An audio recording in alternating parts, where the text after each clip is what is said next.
ॾिसी रहिया आहियो सिंध ग्रीन न्यूज़। मां आहियां गुलज़ार मंचांडियो। ख़बरुनि जो सिलसिलो जारी आहे। हाणे ख़बरूं शामिल कंदासीं।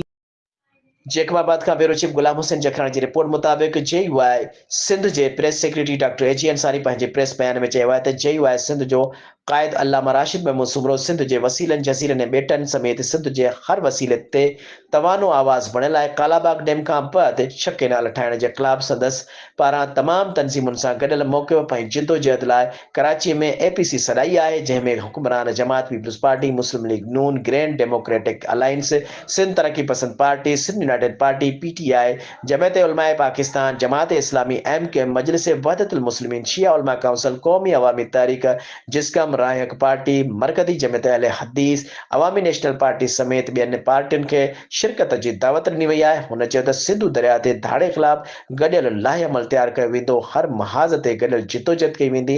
हुन चयो त बदअमनी सबबि अवाम घरनि ताईं महदूद थी वियो आहे।